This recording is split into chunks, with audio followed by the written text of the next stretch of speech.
103ஆம் அத்தியாயம். தட்டியங்காட்டில் 6ஆம் நாள் போர் தொடங்கவிருந்தது. இரு பக்கமும் படைகள் அணிவகுத்தன. வழக்கம் போல் திசைவேடர் பரன் மீது ஏறினார். நேற்றை போல இன்று இருக்காது. தாக்குதல் முழு அளவில் இருக்கும் என்று நினைத்தபடி நாழிகை கோளின் நிழலை உற்று நோக்கி கொண்டிருந்தார். இருபக்க படைப்பிரிவுகளும் ஒன்றினை ஒன்று எதிர்நோக்கியபடியே இருந்தன. போர் தொடங்கும் நேரம் நெருங்கிய பின்னும் உதியஞ்சேரலும் செங்கனச்சோழனும் கூடாரத்தை விட்டு வெளிவரவில்லை. ஈங்கையன் தங்களுக்கு வழங்கிய வாக்குப்படி நடந்து கொண்டானா என்பது தெரியவில்லை. ஆனால் பரம்பு படை முழுமையாக தட்டியங்காட்டில் வந்து அணிவகுத்து நிற்கிறது. அப்படியென்றால் பாரி கொல்லப்படவில்லையா? என்னதான் நடந்தது என்பதை அறிய இருவரும் தவித்தனர். இன்னொரு பக்கம் குலசேகர பாண்டியனின் கூடாரத்தில் புதிய விற்பன் இருந்தான். நேற்றிரவு இரளிமேடு நோக்கி புறப்பட்ட பொற்சுவை இன்னும் வந்து சேரவில்லை. அழைத்துச் சென்ற காராளியும் வரவில்லை என்று 6 ஊர்களிலும் உள்ள உளவுக்காரர்களிடமிருந்து உறுதியான செய்திகள் வந்து கொண்டிருந்தன. அப்படியென்றால் அங்கு என்னதான் நடந்தது? பல்லக்கு தூக்கிகளாக அனுப்பப்பட்ட பாண்டிய நாட்டு வீரர்கள் தங்களுக்கு இட்ட பணியை செய்தார்களா? பாரி கொல்லப்பட்டானா இல்லையா? பரம்பு படை வழக்கம் போல் வந்து அணிவகுத்து நிற்பதை பார்த்தால் பாரி கொல்லப்படவில்லை என்று தெரிகிறது. ஒருவேளை பாரி தாக்குதலுக்கு உள்ளாகி அவனுக்கு சிகிச்சை அளிக்கின்றனரா? பொற்சுவை என்ன ஆனால் என்ற விடை தெளிவாக தெரியாமல் கேள்விகளுக்கு நிலை கொள்ள முடியாத பதற்றத்தில் நின்று கொண்டிருந்தார் பேரரசர் குலசேகர பாண்டியன். போர் தொடங்கும் நேரம் நெருங்கியதால் செங்கனச்சோழன், நாம் முதலில் போர்க்களம் புகுவோம், இல்லையென்றால் பாண்டியனுக்கு நம் மீது ஐயம் உருவாகும். ஈங்கையனின் தாக்குதல் என்னதான் ஆனதென்று அங்கிருந்தபடியே தெரிந்து கொள்வோம் என்று உதயஞ்சேரலுக்கு சொன்னான். அவனது கூற்றினை உதயஞ்சேரலும் ஏற்றான். இருவரும் கவசம் பூண்டு போர்க்களம் புறப்பட்டனர். பாண்டியனுக்கும் இதே நிலைதான். நாம் போர்க்களத்தில் இல்லை என்றால் சேரனுக்கும் சோழனுக்கும் நம் மீது ஐயம் வரும். எனவே வழக்கம் போல் நாம் போர்க்களம் செல்வோம். பாரியின் மீதான நம் வீரர்களின் தாக்குதல் பற்றி அங்கிருந்தபடியே அறிந்து கொள்ள முயல்வோம் என்று சொல்லி புதிய விற்பனுடன் போர்க்களம் புறப்பட்டார் குலசேகர பாண்டியன். பரம்பு வீரர்கள் வழக்கம் போல் முழு ஆற்றலோடு களத்தில் நின்றனர். ஆனால் பரம்பு தளபதிகள் எல்லோரும் பெருங்கலக்கத்தில் இருந்தனர். நேற்றிரவு நடந்த நிகழ்வு அவர்கள் அத்தனை பேரையும் உலுக்கியிருந்தது. பாட்டாப்பிரையில் அனைவரும் இருக்கும் பொழுதே பாரியை கொல்ல நடந்த முயற்சி அவர்களை பேரதிர்ச்சிக்கு உள்ளாக்கியது. சுகமதியின் கதறலும் கபிலரின் கண்ணீரும் யாரையும் இயங்க விடவில்லை. எல்லோரும் நிலை குலைந்து நின்றனர். பாண்டிய வீரர்கள் எறிந்த ஈட்டிகள் பொற்சுவையையும் வீழ்த்தின. கபிலர் ஓடிப்போய் அவளை தூக்கும் முன்பே உயிர் பிரிந்தது. அதன் பின்புதான் பல்லக்கிலிருந்து சுகமதி வெளியில் வந்தாள். பொற்சுவையின் நிலை கண்டு கதறிக்கொண்டு ஓடினாள். குருதியில் மூழ்கி கிடந்த பொற்சுவையின் கால்களை தனது மடியில் எடுத்து வைத்துக்கொண்டு காடதிர கதறினாள். அவள் சொல்லி அழுத சொற்களை நினைக்க நினைக்க முடியனின் கண்களில் நீர் பொங்கிக் கொண்டிருந்தது. பரம்பு படையின் முன்பகுதியை வழக்கம் போல் அவன் குதிரையில் சுற்றி வந்தான். எதிரிகளும் தங்களின் படைகளை அணிவகுத்து நிறுத்தியிருந்தனர். தேர்ப்படையில் கருங்கைவாணன் நின்று கொண்டிருந்தான். படையின் நடுப்பகுதியில் மையூர் கிழார் நின்று கொண்டிருந்தார். குதிரையில் சென்று கொண்டே எல்லாவற்றையும் பார்த்தபடி படையை கடந்தான் முடியன். அவனால் சிந்தனையை ஒருமுகப்படுத்த முடியவில்லை. எப்பொழுதும் போல் படையின் இறுதி பகுதியில் நின்று கொண்டிருந்தான் தேக்கன். நேற்றிரவு அவன் நாகக்கரட்டில் கூடாரத்தில் தங்கியிருந்தான். நடந்த தாக்குதலை கேள்விப்பட்டு அவசர அவசரமாக அங்கு ஓடினான். பாட்டாப்பிரைக்கு தேக்கன் வந்து நின்றதும் அவன் கால்களை பற்றி கதறினார் கபிலர். பெரும் புலவரின் கண்ணீர் பட்ட கணத்தில் தேக்கனின் உடலே நடுங்கியது. குருதி பொங்கும் பொற்சுவையின் உடலை மடியில் கிடத்தியிருந்தார் கபிலர். எதிரில் சாய்ந்து கிடந்த ஈங்கையனையும் பார்த்து கதறி கதறி அழுதார். எல்லா கொலைகளுக்கும் தானே காரணமாகிவிட்டதாக நினைத்தார். அத்தாக்குதலை யாராலும் விலகிக் கொள்ள முடியவில்லை. ஈங்கையன் மீதான இரக்கமும் தங்களின் கண்முன்னால் ஒரு பெண் கொலை செய்யப்பட்டுவிட்டாள் என்ற பதற்றமும் அனைவரையும் நிலைகுலைய செய்தன. நள்ளிரவுக்கு பின் சுகமதி பேசத் தொடங்கினாள். பொற்சுவையின் உடலில் கசிந்து கொண்டிருக்கும் குருதி பாரியின் உயிர் காக்க சிந்தப்பட்டது என்பதை அறிந்த பொழுது பரம்பே உறைந்து போனது. திசைவேடர் தன் கைகளை உயர்த்தியவுடன் போர் முரசங்கள் முழங்கின. தட்டியங்காட்டு போரின் 6ஆம் நாள் தொடங்கியது. படைகளின் தாக்குதல் தொடக்கத்திலேயே வீறு கொண்டு இருப்பது போல் அவருக்கு தெரிந்தது. பரம்பு படை வழக்கம் போல் அணிவகுத்திருந்தது. இரவாதன் இரவு முழுவதும் குலவன்திட்டின் அடிவாரத்தில் தனது படையை பயிற்றுவித்தான். அவனுடன் சேர்ந்து மூஞ்சலை தாக்கி நீலனை மீட்பதற்கான திட்டத்தின் தளபதிகளான கருணியும் பிடரிமானும் இடமும் வளமுமாக வந்து நின்றனர். குலவன்திட்டிலிருந்து நேராக தட்டியங்காட்டுக்கு வந்து சேரத்தான் பொழுது சரியாக இருந்தது. நேற்றிரவு நடந்தது எதுவும் இரவாதனுக்கு தெரியாது. வழக்கம்போல் பீரிடும் ஆற்றலோடு களம் வந்து நின்றான் இரவாதன். போரின் முதல் நாழிகையிலேயே ஆயுதங்களின் சீற்றம் அதிகம் இருந்தது. குறிப்பாக வேந்தர் படையின் தாக்குதல் மிக வலிமையோடு இருந்தது. பரம்பின் விற்படை எதை நோக்கி திரும்பி நகர்வது என்பதை இன்னும் முடிவு செய்யாமல் இருந்தது. எப்பொழுதும் உதிரன் போர் தொடங்கிய கணத்திலேயே அதனை முடிவு செய்வான். ஆனால் இன்று அவன் முடிவேதுமின்றி களத்தில் நின்றான். நேற்றிரவு பாட்டாப்பிறையில் தாக்குதல் நடந்த பொழுது அவனது கையருகேதான் ஈங்கையன் இருந்தான். அவன் மீது ஈட்டிகள் பாய்ந்த பொழுது துடித்துப் போனான் உதிரன். தாக்குதல் நடத்திய பாண்டியனின் பல்லக்கு தூக்கிகளை நேரத்தில் பரம்பு வீரர்கள் வெட்டி வீசினர். ஆனாலும் ஈங்கையனின் இழந்ததால் வந்த ஆவேசம் கட்டுக்கடங்காமல் இருந்தது. சுகமதி பேசத் தொடங்கிய பிறகு நிலைமை தலைகீழாக மாறியது. வேட்டுவன் பாறைக்கு அருகில் சிகிச்சை எடுத்து வந்த ஈங்கையனையும் அவன் தோழர்களையும் நம்பிக்கைக்கு உரியவர்கள் என்று தெரிவித்ததும் நீலனும் உதிரனும் தான். அவர்களை பற்றி இன்னும் நன்கு விசாரிக்காமல் தவறு செய்து விட்டோமோ என்று தோன்றியது. ஆனாலும் துரோகம் கழுத்து வரை வந்து நின்றதை யாராலும் எளிதில் கடக்க முடியவில்லை. தேக்கன், முடியன், உதிரன், விண்டன் என எல்லோரும் தட்டியங்காட்டில் நிலை குலைந்து நின்று கொண்டிருந்தனர். வேந்தர்களின் தரப்பில் குலசேகர பாண்டியன், செங்கனச்சோழன், உதியஞ்சேரல், புதிய விற்பன் ஆகிய நால்வரும் விடையறிய முடியாத கேள்விகளோடு நின்று கொண்டிருந்தனர். அவர்களால் போர்க்களத்தில் கவனம் கொள்ள முடியவில்லை. தாம் பெரிதும் நம்பிய திட்டத்தால் ஏற்பட்ட பயனென்ன என்பதை எவ்வகையிலும் உறுதிப்படுத்த முடியாமல் தவித்துக் கொண்டிருந்தனர். ஆனால் அவர்கள் தளபதிகளான உருமன்குடி, துடும்பன், வெறுகாலன், மாகனகன், கருங்கைவாணன், மையூர்கிழார் ஆகிய யாருக்கும் எவ்வித குழப்பமும் பதற்றமும் இல்லை. நேற்றிரவு நடந்த எதுவும் அவர்களுக்கு தெரியாது. எனவே அவர்கள் போர்க்களத்துக்குரிய செயல் திட்டத்தோடுதான் நின்றிருந்தனர். தாக்குதலின் தன்மையை வழக்கம் போல் குளமத்திட்டிலிருந்து பார்த்து கொண்டிருந்தான் பாரி. நேற்றிரவு கண்களுக்கு முன் பீரிட்ட குருதியெல்லாம் தன் பொருட்டே பீரிட்டது. கபிலரின் மடிமீது சாய்ந்து கிடந்த பொற்சுவையை நெடுநேரம் பார்த்து கொண்டே இருந்தான். இன்னொரு புறம் ஈங்கையனின் உடல் கிடந்தது. சுகமதி சொல்ல கேட்ட பின்பு அவனது உடலை யாரும் மடிமீது தூக்கி வைத்து கொள்ளவில்லை. கொல்லப்பட்ட இருவருக்குமான கலங்கிய உள்ளம் சிறிது நேரத்தில் ஒருவருக்கு எதிராக மாறியது. பெருகிய குருதி துரோகத்தால் காய்ந்தும் தியாகத்தால் உலர்ந்தும் வெளிப்பட்டது. ஈங்கையன் தன் குலக்காகத்தான் இக்கொடிய செயலுக்கு ஒத்துக்கொண்டுள்ளான். தலைமுறை தலைமுறையாக போராடியும் சோழ பேரரசை வீழ்த்த முடியவில்லை. இந்நிலையில் தன் குலங்காக்க அவன் செய்த கடைசி முயற்சியாக இது இருந்துள்ளது. ஏதோ ஒரு வகையில் அவனது குருதியில் தியாகத்தின் சிற்றொலி அடங்கி இருக்கிறது. மீதமிருக்கும் கருமாக்குடி வீரர்கள் அனைவரும் இரவோடு இரவாக பரம்பு வீரர்களால் சூழப்பட்டனர். ஒரு சிலருக்கு மட்டுமே இத்திட்டம் தெரிந்திருந்தது. மற்றவர்களுக்கு தெரியவில்லை. இவர்களை என்ன செய்வது? கைது செய்து சிறையிடுவது என்ற பழக்கமே பரம்பில் இல்லை. தலைவன் செய்த தவறுக்காக மற்றவர்களை தண்டித்தல் தகுமா? இப்படியே அனுப்பினால் எதிரிகளோடு சேர்ந்து நமக்கு எதிராக போரிடவும் வாய்ப்புள்ளது என்று பரம்பு தளபதிகள் தங்களது அறத்திற்கும் ஈங்கையனின் துரோகத்திற்கும் இடையில் முடிவெடுக்க முடியாமல் அல்லாடினர். பாரி குலவன்திட்டு நோக்கி புறப்படும் பொழுது, ஈங்கையனின் இறுதிச் சடங்கினை செய்ய அவர்களை அனுமதியுங்கள் என்று தேகனிடம் சொல்லிவிட்டு போனான். அவனது சொல்லிலிருந்தே இச்செயலின் பால் அவன் கொண்டுள்ள கருத்தை தேக்கனால் புரிந்து கொள்ள முடிந்தது. போர் முடியும் வரை ஆயுதங்களை தொடக்கூடாது. மீறி ஆயுதங்களை கை கொண்டால் அதற்குரிய விளைவிற்கு ஆளாவீர்கள் என்று கூறி அவர்கள் இருக்க வேண்டிய இடத்தையும் தெரிவித்தான். அவர்கள் அனைவரையும் காரமலையின் பின்புறம் அழைத்துச் செல்ல பரம்பு வீரர்கள் ஆயத்தமாயினர். தேக்கன் தட்டியங்காட்டுக்கு வந்து சேர்ந்த சிறிது நேரத்திலேயே போர் தொடங்கியது. வழக்கம் போல் இரு பக்க அணிகளும் போரிட்டு கொண்டிருந்தன. அவனுடைய எண்ணங்கள் முழுக்க நேற்றிரவு நடந்த நிகழ்வு பற்றியே இருந்தது.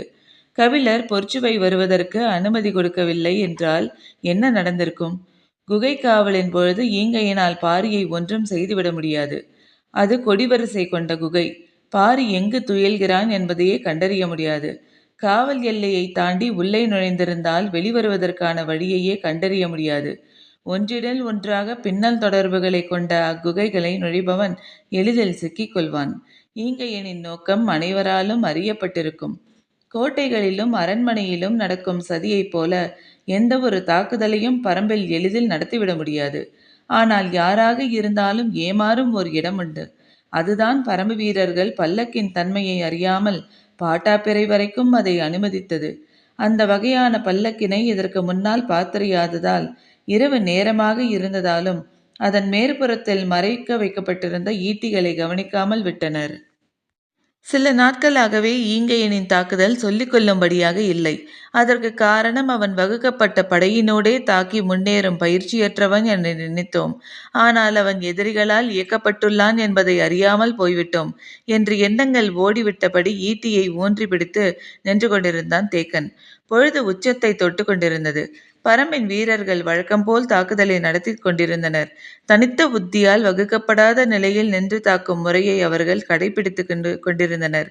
வாட்படை தளபதியாக இருக்கும் தேக்கன் பின்வரிசையில் இருப்பதால் இளம் வீரன் நறுவன் படையை வழிநடத்தினான். முடியனின் சிந்தனையில் வெறுமையே மேவியிருந்தது. பரம்பின் உள்நிலைகளுக்குள் தனது கைக்கட்டும் தொலைவில் எதிரியின் ஈட்டிகள் பாய்ந்திருக்கின்றன என்றால் நாம் இன்னும் எச்சரிக்கையோடு இருந்திருக்க வேண்டும். தான் தவறவிட்ட இடமென்ன என்று சிந்தித்தபடி இருந்தான். வேந்தர் படையின் தாக்குதலில் ஏதோ வேறுபாடு இருப்பதை அவ்வப்போது பார்க்க முடிந்தது. ஆனால் பெரிதாக எதுவும் தோன்றவில்லை. பகற்பொழுதின் 20வது நாழிகை நெருங்கிக் கொண்டிருந்த பொழுது வேந்தர் படையின் தாக்குதலில் வேகம் கூடியது. அத்தாக்குதலை எதிர்கொள்ள பரம்பு வீரர்கள் சற்றே நேரம் தேவைப்பட்டது. வெறும் தடுப்பரன் தாக்குதல் மட்டுமே போதாது, உத்தியை மாற்ற வேண்டும் என்பதை உதிரன்தான் முதலில் உணர்ந்தான். கூவல் குடியினர் மூலம் செய்தி முடியனுக்கு சொல்லப்பட்டது. அவன் அதை உணர்ந்து அடுத்து என்ன நடக்கும் என்ற சிந்தனையில் இருந்தான். ஆனால் எதிரியின் தாக்குதல் திட்டம் என்னவாக இருக்கும் என்பதை கணிக்க முடியவில்லை. வேந்தர் படையின் தாக்குதல் பல மடங்கு வீரியமடைந்தது. அப்பொழுதுதான் முடியன் ஒன்றை கவனித்தான். காலையிலிருந்து கருங்கை வாணன் தேர்ப்படையிலே நின்றிருந்தான். ஏன் வேறு பக்கம் போகாமல் இங்கேயே இருக்கிறான் என்று சிந்தித்த பொழுதுதான் மயூர்கிழாரின் நினைவு வந்தது. தலைமை தளபதியிடம் மற்ற தளபதிகளுக்கு செய்தியை சேர்க்க 3 பேர் பணியாளர்கள் இருப்பார்கள். தனித்த ஆடை அமைப்பு கொண்டவர்கள் மூவரும் இன்று மயூர்கிழாரின் அருகில் இருந்தனர். முடியன் காலையில் பார்த்த காட்சியை இப்பொழுது மீண்டும் நினைவுபடுத்தி பார்த்தான். சற்றே அதிர்ச்சியாக இருந்தது. இன்றைய போரின் தலைமை தளபதியாக மயூர்கிழாரா களத்தில் நிற்கிறான்? எண்ணி பார்த்தபடியே அதனை உறுதி செய்தான். அப்படியென்றால் தாக்குதலின் உத்தி வழக்கமானதாக இருக்காது. நமது தாக்குதலை உடனடியாக வேகப்படுத்த வேண்டும் என முடிவு செய்தான். கூவல் குடியினரின் மூலம் அனைத்து தளபதிகளுக்கும் செய்தி அறிவிக்கப்பட்டது. நிலைமையை உணர்ந்தவுடன் உதிரன் தனது விற்படையை வேந்தர் படையின் நடுப்பகுதியை நோக்கி முன்னகர உத்தரவிட்டான். தொலையிலக்க அம்புகள் சீற்றம் கொள்ள தொடங்கின. தாக்குதலின் வேகம் இரு பக்கமும் மிக வலிமையோடு இருந்தது. வேந்தர் படை பரம்பின் விற்படையை மட்டும் தற்காத்து எதிர்கொண்டது. மற்ற படைகளை தாக்கி முன்னேறியது. பரம்பு படைகள் வேந்தர் படையை முழுமையாக எதிர்கொண்டது. முடியனின் உத்தரவு இரவாதனை அடையும் பொழுது சரியாக 20 நாழிகை முடிந்திருந்தது. நேற்று முந்தைய இரவில் பேசப்பட்டபடி கடைசி 10 நாழிகைக்கான போர் உத்தி தொடங்கிவிட்டது என கருதிய இரவாதன் தனது குதிரைப்படையின் தாக்குதலை எண்ணி பார்க்க முடியாத வேகத்தோடு முன்னெடுத்தான். நேற்றிரவு நடந்ததெதுவும் இரவாதனுக்கு தெரியாது. அதே நேரம் அதற்கு முந்தைய நாளிரவு பேசப்பட்ட தாக்குதல் உத்தியை நிறைவேற்றும் நிலையில் முடியனில்லை. இப்பொழுது அவன் வேந்தர் படையின் தாக்குதலை எதிர்கொள்வதற்கான திட்டத்தையே வகுத்தான். முடியனின் சிந்தனை முழுவதும் மயூர்கிழாரை சுற்றியே இருந்தது. அவன் கருங்கைவாணனைப் போல பெரு வீரன் அல்ல. ஆனால் பரம்பை பற்றியும் பரம்பின் தாக்குதல் முறையை பற்றியும் ஓரளவு தெரிந்தவன். எனவே அவனை மிகுந்த எச்சரிக்கையோடு கையாள வேண்டும் என எண்ணினான். இரவாதனின் தாக்குதல் சீறி முன்னேறியது. நேற்று இரவு முழுவதும் பயிற்சி பெற்ற அப்படையினர்கள் தங்களின் வேலை திட்டத்தை நிறைவேற்ற தொடங்கினர். மூஞ்சலை அடையும் வரை யார் முன்னிலையிலிருந்தும் படை நடத்த வேண்டும் என்று இரவாதன் தீர்மானித்திருந்தான். அவர்கள் அதே போல படையை மூஞ்சலை நோக்கி அழைத்துச் சென்று கொண்டிருந்தனர். மற்ற பகுதியில் வேந்தர் படையின் தாக்குதல் வலிமை மிகுந்ததாக இருந்தது. பரம்பு படை திறனோடு அதனை எதிர்கொண்டது. உதிரன் தனது விற்படையை எப்பக்கமாக கொண்டு செல்ல என்று கேட்டு முடியனுக்கு செய்தி அனுப்பினான். முடியனோ ஆபத்து எப்பக்கம் அதிகம் என்பதை இன்னும் கணிக்கவில்லை. கருங்கை வாணனின் மீதும் அவனுக்கு ஐயம் இருந்தது. மயூர்கிழாரின் மீதும் அவனுக்கு ஐயம் இருந்தது. இருவரில் யாரை நோக்கி உதிரனின் படையணியை திருப்புவது என்பதை முடிவு செய்ய சற்றே நேரம் தேவைப்பட்டது. வழக்கம்போல் பரம்பின் விற்படையை எதிர்கொள்ள முடியாமல் வேந்தர் படை தளபதி துடும்பன் பின்வாங்க தொடங்கினான். வாட்படை தளபதி மாகனகனை பரம்பு தளபதி அருவன் எதிர்கொண்டான். தாக்குதல்கள் தீவிரமடைந்து கொண்டிருந்தன. தேர்ப்படை தளபதி வேறு காலனோடு கருங்கை வாணனும் இணைந்து கொண்டான். எனவே பரம்பு தளபதி விண்டனால் முன்னகர முடியவில்லை. ஆனால் பின்வாங்காமல் சமாளித்து கொண்டிருந்தான். மயூர்கிழார் எப்பக்கம் போகப் போகிறான்?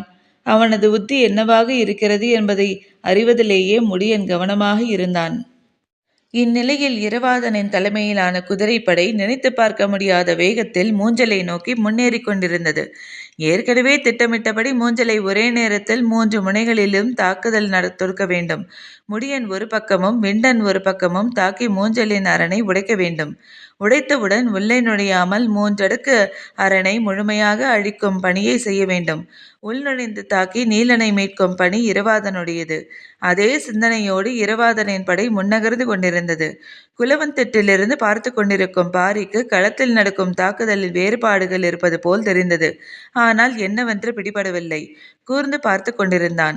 இரவாதன் தலைமையிலான குதிரைப்படை சீரும் அம்பு போல் எதிரிகளை கிழித்து உள்நுழைந்து கொண்டிருந்தது.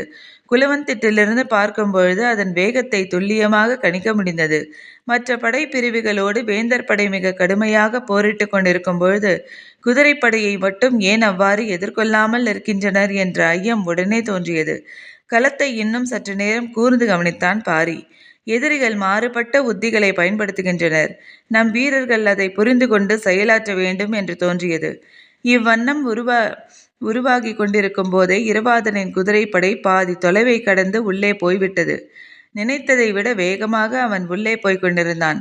அவனை சிக்க வைக்க எதிரிகள் வகுத்த போர் உத்திகள் மிக வேகமாக உள்நுழைந்து கொண்டிருந்தன. உடனடியாக கூவல் குடியினருக்கு உத்தரவிட்டான் பாரி. குலவந்திட்டிலிருந்து கூவல் குடியினரின் மறைப்பொருள் குறிப்பு நாகக்கரட்டிலிருந்து கூவல் குடியினருக்கு வந்து சேர்ந்தது. வாரிக்கையன் தலைமையில் செய்தியை சொல்வதற்கான வீரர்கள் அனைவரும் அங்கே இருந்தனர். இரவாதன் வேகத்தை கட்டுப்படுத்தி பின்தங்க சொல்வதற்கான உத்தரவினை பாரி தெரிவித்திருந்தான். உடனடியாக அதற்கான ஓசை எழுப்பப்பட்டு இருக்கைச் செடியின் ஒளிரும் பால் கொண்டு குறிப்புகள் காட்டப்பட்டன. நாகக்கரட்டிலிருந்து ஓசை எழுப்பப்பட்டவுடன் அது யாருக்கு என்பதைத்தான் முதலில் அனைத்து தளபதிகளும் பார்ப்பர். அது குதிரைப்படை தளபதிக்கான குறிப்போடு சொல்லப்படும் ஓசையாதலால் மற்றவர்கள் தாங்கள் முன்னெடுக்கும் தாக்குதலில் கவனம் செலுத்துவர். இரவாதனோ மூஞ்சலை அடையும் நோக்கோடு மின்னல் வேகத்தில் முன்னேறி கொண்டிருந்தான். அவனது காதில் எவ்வித ஓசையும் விழவில்லை. அவன் தனது கவனத்தை எதை நோக்கியும் திருப்ப ஆயத்தமாக இல்லை. மூஞ்சலின் அரண்புடைத்து சிதறும் கணத்தை காணும் நோக்கில் குதிரையை விரட்டி கொண்டிருந்தான். நாகக்கரட்டிலிருந்து மீண்டும் மீண்டும் ஓசை எழுப்பப்படுவதை சிறிது நேரங்கழித்தே முடியனால் உணர முடிந்தது. அது இரவாதனுக்கானது. அவன் எதிரி படைக்குள் அதிக தொலைவு உள்ளே போயுள்ளான் என்பது அதன் பிறகுதான் தெரிய வந்தது.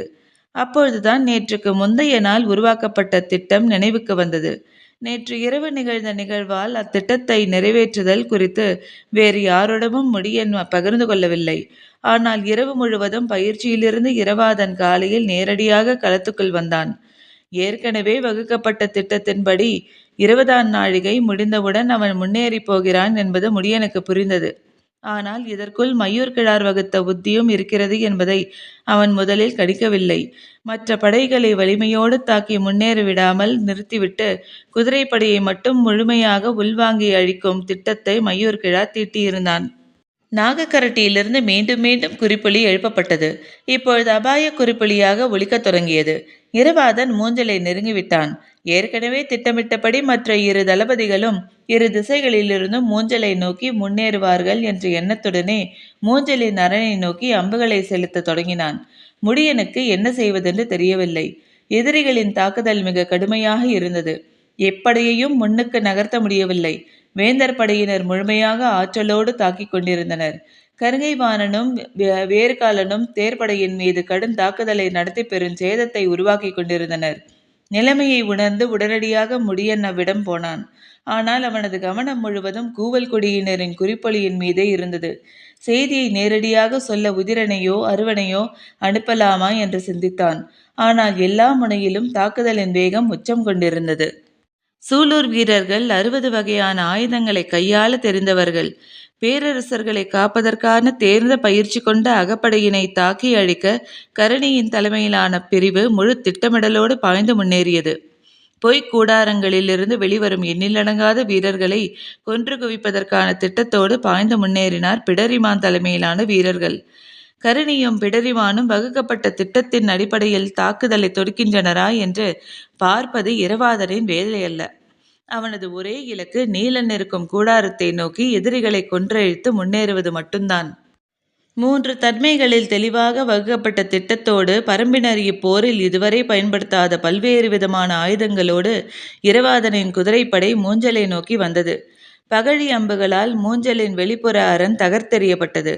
சங்கிலி தொடர்பால் அடுத்தடுத்து வந்த இடைவெளியை நிரப்பும் அவர்களின் மூன்றடுக்கு ஏற்பாடுகளை எல்லாம் இடியென தாக்கி நிலைகுலைய செய்தனர். யாராலும் உடைக்கவோ உள்நுழையவோ முடியாது என்று சொல்லப்பட்ட மூஞ்சலின் வெளிப்புற அரணை குதிரையின் வேகத்தை குறைக்காமலேயே உடைத்து உள்நுழைந்தனர் சூலூர் வீரர்கள்.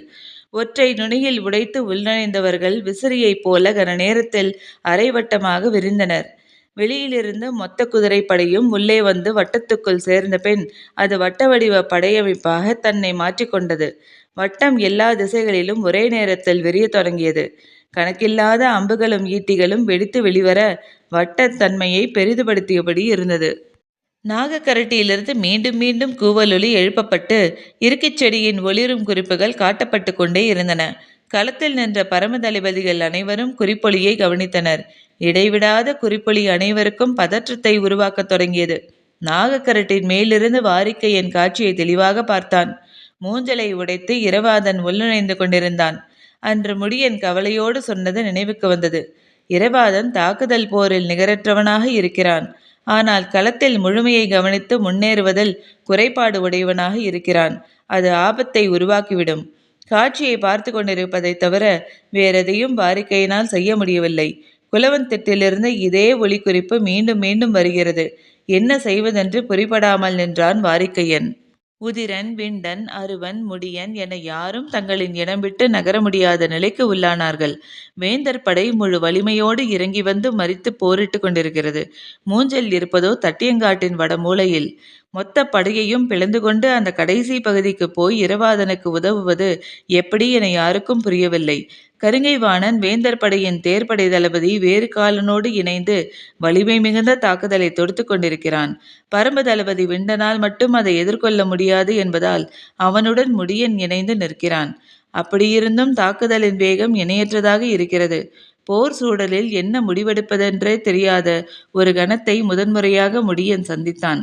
உணர்ச்சியின் படபடப்பு அவனை ஆக்கிரமித்து தொடங்கியது. சட்டென ஒரு முடிவுக்கு வந்தான்.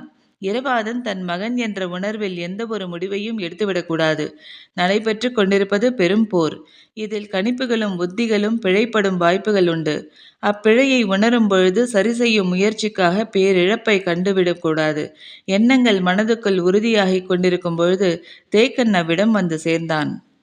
அதே நேரத்தில் எதிரில் நின்று போரிட்டு கொண்டிருந்த கருங்கைவாணனை நோக்கி விரைந்து வந்தார் மயூர்கிழார். இரண்டு பக்கமும் தலைமை தளபதிகள் பதற்றத்தோடு இருந்தனர். முடியனை பார்த்து தேக்கன் சொன்னான், நாகக்கரட்டிலிருந்து மீண்டும் மீண்டும் குறிப்பொலி கேட்டுக்கொண்டே இருக்கிறது. இரவாதனின் படை தனித்து போய் மாட்டிக்கொள்ளக்கூடாது. நீ உடனடியாக இவ்விடம் நீங்கி அவனோடு போய் சேர். திடீரென மயூர்கிழார் வந்து நின்றதை பார்த்ததும் கருங்கைவாணன் திகைப்புற்றான். என்னவென்று கேட்பதற்குள் அவரே சொன்னார், எதிரிகளின் குதிரைப்படையை பின்புறமாக உள்ளிழுத்து சூழ்ந்து தாக்கி அழிப்பதற்கான உத்தியைத்தான் நாம் வகுத்தோம். ஆனால் அவர்களோ நாம் சற்றும் எதிர்பார்க்காத வகையில் மூஞ்சலையே உடைத்து கொண்டு உள்ளே போய்விட்டார்கள். மிரட்சியுற்றான் கருங்கைவாணன். மூஞ்சலின் காப்பரனை உடைத்து விட்டார்களா? ஆமாம், அதனால்தான் நான் விரைந்து இங்கு வந்தேன். நீங்கள் உடனடியாக இவ்விடம் விட்டு மூஞ்சலை நோக்கி போக வேண்டும். பதற்றத்தோடு தேக்கன் சொன்னான், நீ இவ்விடம் விட்டு விலகிச் செல். எது செய்தாவது இரவாதனுக்கு தீங்கு நேராமல் தடு. தேக்கனின் சொல் கேட்டு கடும் சினத்தோடு பதிலுரைத்தான் முடியன். கருங்கைவாணனும் வெறுகாலனும் இணைந்து நின்று தாக்கிக் கொண்டிருக்கின்றனர். நான் இவ்விடம் விட்டு அகன்றால் நமது தேர்ப்படையை பெருஞ்சேதத்துக்கு உள்ளாக்கி விடுவார்கள். அது மட்டுமல்ல, இங்கிருந்து எதிரிகளின் மொத்த படையையும் கிழித்து கொண்டு போய் நான் மூஞ்சலை அடைவது இயலுகிற செயல் அல்ல. எம்முயற்சியாவது செய், இவ்விடம் விட்டு போ என்றான் தேக்கன். எதிரி உன்னையும் என்னையும் குறிப்பார்த்துதான் தேர்ப்படையில் வந்து வலிமை கொண்ட தாக்குதலை நடத்துகிறான். நான் இவ்விடம் விட்டு போனால் உன்னையோ விண்டனையோ இழப்பேன். அதே நேரம் மூஞ்சலையும் சென்றடைய மாட்டேன் என்று அம்பினை நாணில் தொடுத்தபடியே கத்தினான் முடியன். மயூர்கிழாரின் சொல் கேட்டு பெருங்கோபத்துடன் கத்தினான் கருங்கைவாணன். நான் இவ்விடம் விட்டு இப்பொழுது அகன்றால் நமது தேர்ப்படையை முற்றிலும் இழக்க நேரிடும். எதிரிப்படையின் தலைமை தளபதி முடியனின் தாக்குதலை ஒரு பொழுதும் கூட வெறுங்காலனால் எதிர்கொள்ள முடியாது. குதிரைப்படையையும் யானைப்படையையும் இழந்து நிற்கிறோம். நாம் தேர்ப்படையையும் இழக்க நேரிடும். எனவே நான் இவ்விடம் விட்டு அகல்வது அறிவீனம். அப்படியென்றால் இரவாதனை காப்பாற்ற முடியாதா என கத்தினான் தேக்கன். அப்படியென்றால் மூஞ்சலை காப்பாற்ற முடியாதா என கத்தினான் மயூர்கிழார். இத்துடன் அத்தியாயம் முடிவடைந்தது. நன்றி.